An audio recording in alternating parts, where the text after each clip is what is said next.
Bienvenue sur Sophia Science, la chaîne YouTube qui répond à toutes vos questions sur le monde de la science, notamment la science, les mystères, les extraterrestres. Le contenu de la vidéo d'aujourd'hui est: Pourquoi le dernier mâle est souvent le vrai gagnant de la reproduction? Imagine une scène un peu étrange. Dans ta tête, oublie les rendez-vous galants, les bouquets de fleurs et les textos maladroits. Dans le monde animal, surtout chez les insectes, faire la queue pour s'accoupler, c'est presque une stratégie gagnante. Oui, gagnante. Chez nous, l'idée serait absurde, mais dans la nature, le dernier arrivé est souvent celui qui a le plus de chances de devenir père. Prenons un pas de recul. Des chimpanzés aux minuscules drosophiles, un même scénario se répète. Les mâles attendent leur tour. La femelle s'accouple avec plusieurs partenaires, parfois en très peu de temps. Et surprise, ce n'est pas le premier, ni le plus fort, ni le plus rapide qui gagne. C'est le dernier. Pendant longtemps, personne ne comprenait vraiment pourquoi. Puis, deux chercheurs de l'université d'Exeter, en Angleterre, David Hosken et David Hodgson, ont commencé à regarder la question autrement. Pas en termes de compétition brute, mais en termes d'environnement.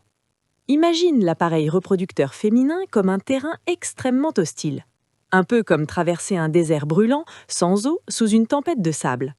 Chez les mammifères, lorsqu'un mâle libère des centaines de millions de spermatozoïdes, à peine 0,001% arrive jusqu'à l'ovule.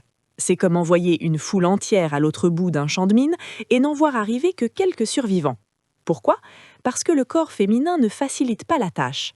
L'environnement est acide et le système immunitaire considère les spermatozoïdes comme des intrus. Résultat, beaucoup sont tout simplement détruits en chemin. Et c'est là que la stratégie du dernier mâle devient brillante. Chaque mâle qui passe avant lui libère non seulement des spermatozoïdes, mais aussi du sperme, un fluide qui modifie légèrement l'environnement. Petit à petit, ce milieu hostile devient moins acide, plus accueillant.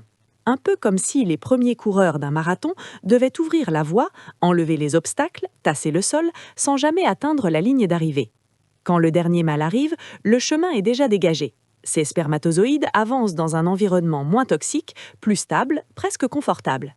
Ils ont donc beaucoup plus de chances d'atteindre l'ovule. Et ce n'est pas tout.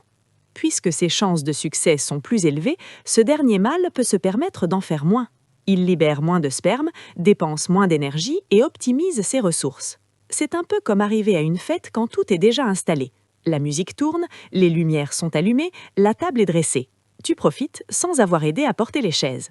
Selon Hodgson, ces mâles savent, instinctivement, adapter leur comportement. Ils maximisent leurs chances de reproduction tout en évitant le gaspillage. Une stratégie efficace, élégante et totalement contre-intuitive.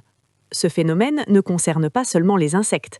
Il s'applique à tous les organismes où la femelle s'accouple avec plusieurs mâles dans un laps de temps très court. La clé, c'est la rapidité. Le dernier doit arriver assez vite pour profiter de ce que les précédents ont laissé derrière eux.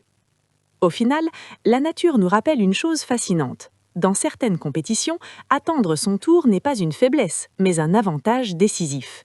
Et parfois, dans la grande loterie de l'évolution, le dernier n'est pas celui qui perd, mais celui qui gagne tout. Laissez vos questions dans les commentaires ci-dessous et Sophia Science fera de son mieux pour y répondre. Merci d'avoir regardé et à la prochaine!